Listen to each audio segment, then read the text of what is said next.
नमस्कार प्रेक्षकांनो, हळद रुसली कुंकू हसलं या मालिकेच्या आजच्या भागामध्ये इथे आता कृष्णा खूप सुंदर अशी साडी नेसून छान तयार झालेली असते. आणि ही तीच साडी आहे प्रेक्षकांनो, जी नेसून इथे कृष्णाला अंगाई म्हणून दाखवलेली असते. मांडीवरती कृष्णाचं डोकं घेऊन प्रेमाने हात फिरवलेला असतो. तेव्हा प्रेक्षकांनो, ही तीच साडी आहे जी आता कृष्णा नेसलेली असते, कारण तीच साडी दुष्यंतसुद्धा नेसलेला असतो. तेव्हा प्रेक्षकांनो, इथे आता कृष्णा छान तयार झाल्यानंतर दुष्यंतला जाग आलेली असते. दुष्यंत तिच्याकडे बघत असतो आणि तिला गुड मॉर्निंग विश करतो. तेव्हा कृष्णासुद्धा त्याला मॉर्निंग असं म्हणते.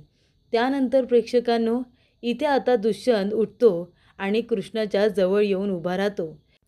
तेव्हा कृष्णा दुष्यंतला म्हणत असते की दुष्यंत सरकार, थँक्यू बरं का, काल तुम्ही मला इतकी छान अंगाई म्हणून दाखवलीत. प्रेमाने इथे माझ्या डोक्यावरून हात फिरवलात.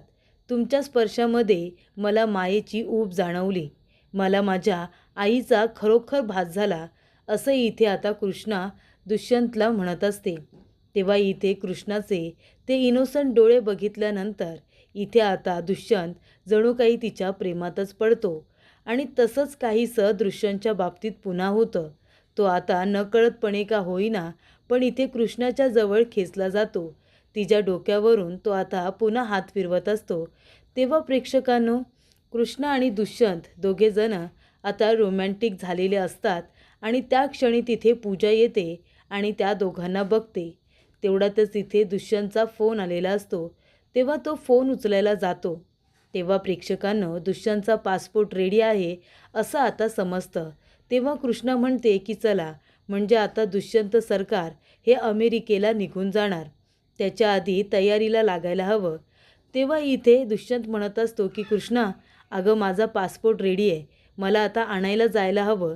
तेव्हा कृष्णा म्हणते, दुष्यंत सरकार, मी तुमच्यासाठी इथे शंकरपाळ्या, करंज्या, चिवडा वगैरे बनवू का तुम्हाला तिकडे घेऊन जायला? तेव्हा दुष्यंत म्हणतो, हे सगळं जमणार आहे तुला? तुला येतं का बनवता? तेव्हा कृष्णा म्हणते, येत नाही, पण तुमच्यासाठी प्रयत्न करेन मी बनवण्याचे. तेव्हा दुष्यंत म्हणतो, ठीक आहे. त्यानंतर प्रेक्षकांनो, इथे बाळजाबाई रूममध्ये येऊन थांबलेली असते पूजाची वाट बघत. तेवढ्यातच पूजा तिथे येते आणि म्हणते की तुम्ही इथे काय करताय बाळजाबाई?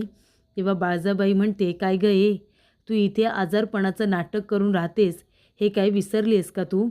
इकडे तिकडे काय गं सारखी उंडारत असतेस? आधी त्या जयकांतला आणि त्या मैनावतीला तुझ्यावरती संशय आलाय. जर ही गोष्ट सगळ्यांना कळली ना की तू आजारपणाचं नाटक करतेस म्हणून, मग मात्र तुला पाठीशी घालणं कठीण होईल माझ्यासाठी. आणि मग तुला पाठीशी मी घालणारसुद्धा नाही आहे, कळलं का? तेव्हा इथे बाळजाबाई म्हणत असते, तुला इथे कशासाठी आणले हे विसरलीस की काय तू? तेव्हा इथे आता पूजाला राग येतो. पूजा म्हणते, एक मिनिट, तुम्ही जरा तुमचा विचार करा ना, तुम्ही काय करताय हो? तिकडे तुमचा तो मुलगा आणि ती कृष्णा दोघेजण खूपच जास्त रोमॅन्टिक झालेत, कळतंय का तुम्हाला? दुष्यंत दिवसेंदिवस त्या मुलीच्या प्रेमात वेडा होत चाललाय. तुमच्या मुलाला आवर घालताय तुम्ही, त्या कृष्णाला आवर घालताय नाही ना? मग मला का बोलताय?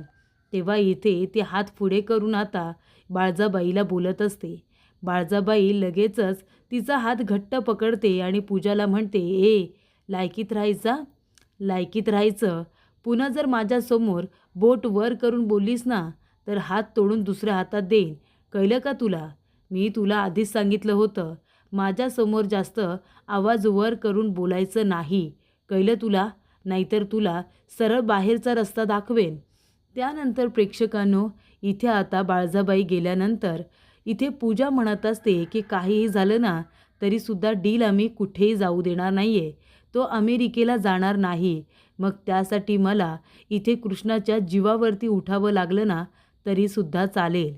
तेव्हा प्रेक्षकांनो, कृष्णा इथे किचनमध्ये आलेली असते.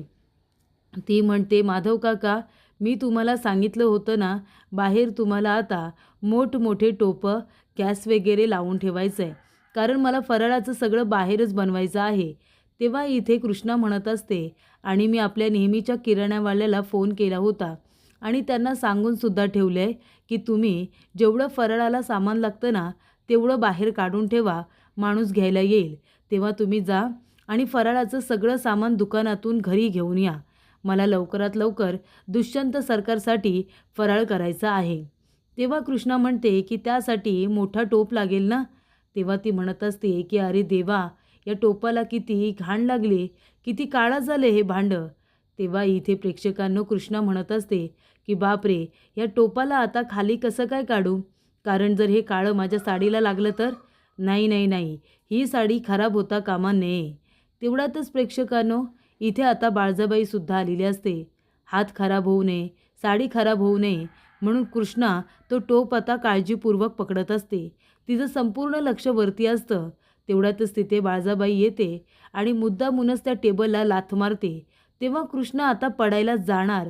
तेवढ्यातच तो टोप आता खाली ती ठेवते आणि बाळजाबाईने तो पकडलेला असतो. तेव्हा बाळजाबाईच्या हाताला सगळं काळं लागलेलं असतं. तेव्हा प्रेक्षकांनो इथे कृष्णा म्हणत असते, अहो काय हे बाळजाबाई, किती कटकारस्थानं करालो लहान मुलांसारखे. बघितलंत ना, शेवटीला तुमचा वार तुमच्यावरतीच फसला ना. कसा वाटला वारावर वार. तेव्हा प्रेक्षकांनो कृष्णा म्हणते की आता हातावरतीच भागले, नंतर काय माहिती हे काळं कुठं लागेल ते. म्हणजे कृष्णाला म्हणायचं आहे की तोंडसुद्धा काळं होऊ शकतं. तेव्हा इथे आता रागवलेली इथे बाळजाबाई सरळ तिथून निघून जाते. त्यानंतर प्रेक्षकांनो कृष्णा म्हणत असते की भक्तीने दिवाळीला फराळ जो बनवला होता तो मी बघितला होता, माझ्या लक्षातसुद्धा आहे. पण मला एकदा सगळ्या गोष्टी तिला विचारून घ्यायला हव्या, कारण फराळ तिला उत्तम जमतो. तेव्हा तिने सांगितल्याप्रमाणेच मी सुद्धा फराळ बनवेन.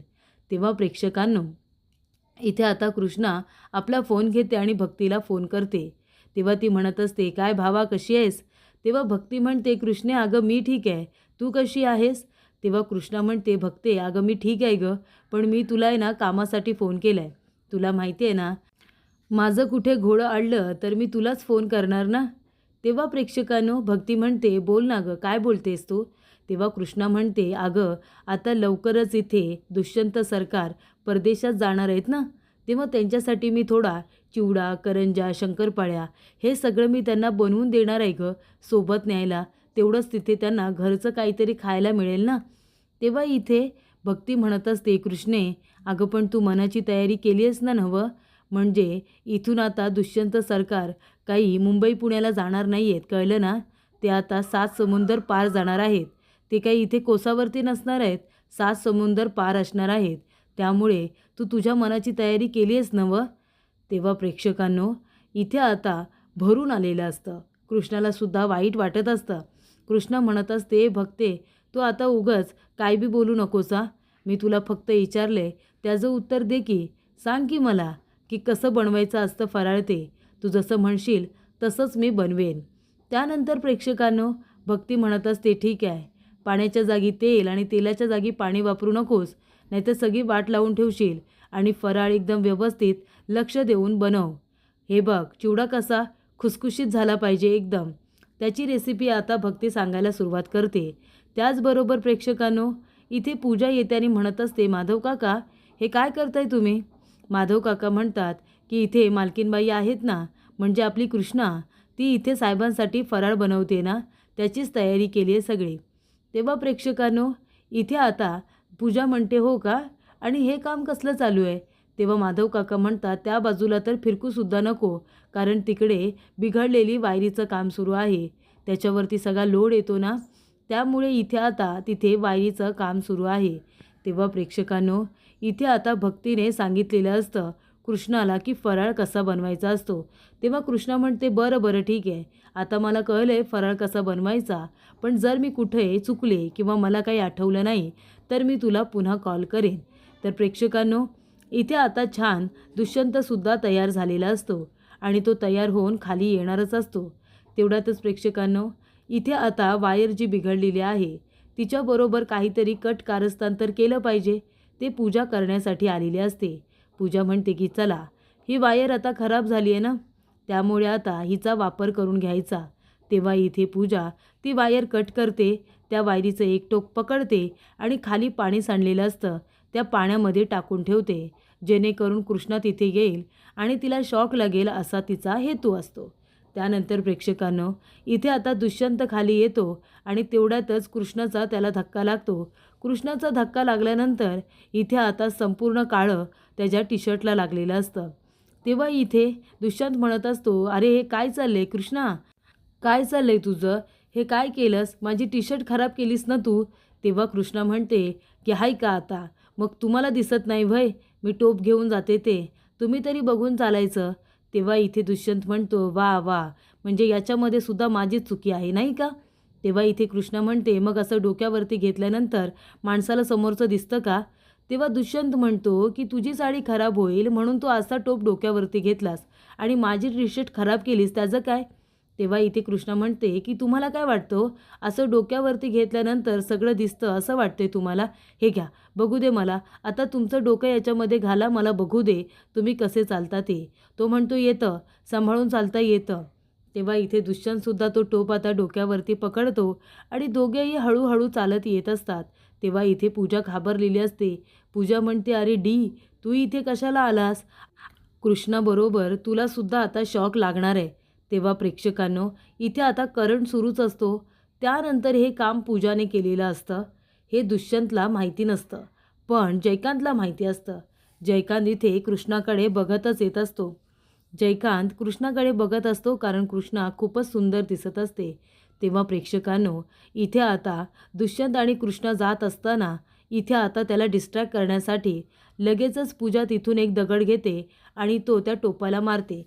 तेव्हा दुष्यंत म्हणतो, "कोण आहे रे इकडे? कोण आहे? कुणी मारलं टोपाला?" तेवढ्यातच प्रेक्षकांनो, इथे जयकांत आलेला असतो आणि जयकांत आल्यानंतर तिथून पाण्यावरती पाय दिल्या दिल्या त्याला करंट लागतो. त्याला असा काही करंट लागलेला असतो की पूर्ण त्याची केस ताठ झालेली असतात आणि तो काळा पडलेला असतो. तेव्हा प्रेक्षकांनो, इथे आता जयकांतला एवढा मोठा शॉक लागल्यानंतर लगेचच धावत पळत कृष्णा जाते आणि काठी घेऊन येते आणि म्हणते, "दुष्यंत सरकार, मारा त्याला, जोरात मारा." तेव्हा त्याला मारल्यानंतर तो बाजूला आता पडतो आणि जाऊन आता त्याने वायरसुद्धा बाजूला केलेली असते. तेव्हा जयकांतला खाली पडल्यानंतर इथे दुष्यंत आणि कृष्णा दोघेजणं त्याच्याजवळ धावत पळत जातात आणि त्याला आतमध्ये घेऊन जातात. तेव्हा प्रेक्षकांनो, इथे पूजा आता शांतपणे झोपलेली असते. त्यानंतर तिला जाग आल्यानंतर समोर बघते तर काय, तिथे आलेला असतो जयकांत. तेव्हा जयकांतला बघितल्यानंतर पूजा खूपच जास्त घाबरते. ती म्हणते, "तू इथे काय करतोयस? फ्रेंड, फ्रेंड, लवकर बाहेर ये फ्रेंड." तेव्हा प्रेक्षकांनो, जयकांत म्हणत असतो, "ओ मॅडम, गप्प बसा, जास्त आरडाओरडा करू नका, कळलं ना? मी इथे तुम्हाला काहीच करायला आलेलो नाही आहे. फक्त माझ्या एका प्रश्नाचं मला उत्तर द्या, मग मी इथून जाईन." तेव्हा जयकांत म्हणतो की "खरं खरं सांगा, तुम्ही ती वायर का तोडलीत? दुपारी मला करंट लागला, या सगळ्याच्या मागे तुम्ही आहात, कळलं ना? तुम्ही काय केलं, ती वायर कट करून पाण्यामध्ये टाकली आणि हे सगळं मी माझ्या डोळ्याने बघितलं हां, त्यामुळे खोटं बोलायचं नाही. का केलंस तू असं?" तेव्हा इथे आता लगेच पूजा खोटं बोलते. ती म्हणते, "नाही नाही, मी काहीच केलेलं नाही आहे." तेव्हा जयकांत म्हणतो, "अहो मॅडम, खोटं बोलू नका. मी सांगितलं ना की आम्ही आमच्या डोळ्याने बघितलं आहे म्हणून, त्यामुळे आमच्याशी खोटं तुम्ही बोलूच नका. फक्त मला एक गोष्ट कळत नाही आहे की तो करंट आम्हाला लागला ठीक आहे, पण हे समजा तुम्ही नक्की का केलं होतं? या प्रश्नाचं उत्तर मला हवं आहे. तुम्हाला ती वायर कट करून खाली का टाकावीशी वाटली? नेमकं हे सगळं करण्यामागे तुमचा काय हेतू होता, हे मला जाणून घ्यायचं आहे. नक्की तुम्ही हे कुणासाठी केलं होतं?" तेव्हा इथे पूजा म्हणते की "नाही नाही, मी असं काहीच केलेलं नाही आहे. तू कशाबद्दल बोलतो आहेस?" तेव्हा दुष्यंत म्हणतो, "मी त्याच्याबद्दलच बोलतो आहे जे तुम्ही केलं आहे. पण हे सगळं करण्यामागे तुमचा हेतू काय, ते मला कळलेलं नाही आहे. ते उत्तर मागायला मी इथे आलो आहे." तेव्हा प्रेक्षकांनो, पुढील भागामध्ये आपण बघूया. इथे आता पूजा बाळजाबाईला म्हणत असते की "माझं सत्य जर डीला समजलं, तर मी तुमचंही भांडं डीच्या समोर फोडेन." तेव्हा प्रेक्षकांनो, इथे आता दुष्यंतचा पासपोर्ट आलेला असतो. तो आता पासपोर्ट देवाजवळ ठेवलेला असतो. त्याच्यावरती इथे फुलं वगैरे ठेवली जातात. तेव्हा प्रेक्षकांनो, दुष्यंत बघा कसा घाबरलाय. देवाजवळ ठेवलाय खरा, पण त्याच्यावरती इथे अग्नी वगैरे पडणार नाही ना, याची भीती त्याला वाटते. त्यानंतर प्रेक्षकांनो, इथे आता पासपोर्ट तर आलेला असतो, पण दुष्यंत जाऊ नये यासाठी आता पूजा प्रयत्न करणार असते. मैनावती येते आणि म्हणते की "काय चाललंय हे? पूजा रूममध्ये नाही आहे, अरे दुष्यंत, पूजा कुठे आहे? तेव्हा इथे दुष्यंत म्हणतो, काय पूजा घरात नाही आहे? तेव्हा आता सगळीकडे पूजाला शोधलं जातं. घरामध्ये पूजा कुठेही सापडत नाही. तेव्हा इथे कृष्ण आणि दुष्यंत बाहेर पडलेले असतात पूजाला शोधायला. मोबाईलमध्ये असलेला फोटो प्रत्येकाला दाखवत, तुम्ही हिला पाहिलंत का, तुम्ही हिला पाहिलंत का, असं आता विचारलं जातं. त्यानंतर प्रेक्षकांनो, इथे दुष्यंत म्हणतो, आई अगं पूजाचा कुठेही पत्ता लागलेला नाही आहे, कुठे गेले काय माहिती. तेव्हा इथे पूजा आता कुणालाही सापडत नाही. तेवढ्यातच प्रेक्षकांनो, इथे आता दुष्यंत कृष्णाला म्हणत असतो की कृष्णे रडू नको, हे बघ पूजाला काही नाही होणार, ती नक्की सापडेल. तेव्हा प्रेक्षकांनो, इथे आता कृष्ण घाबरलेली असते. ती आता खूपच जास्त रडत असते आपली बहीण हरवल्यामुळे आणि इथे दुष्यंत तिला धीर देत असतो.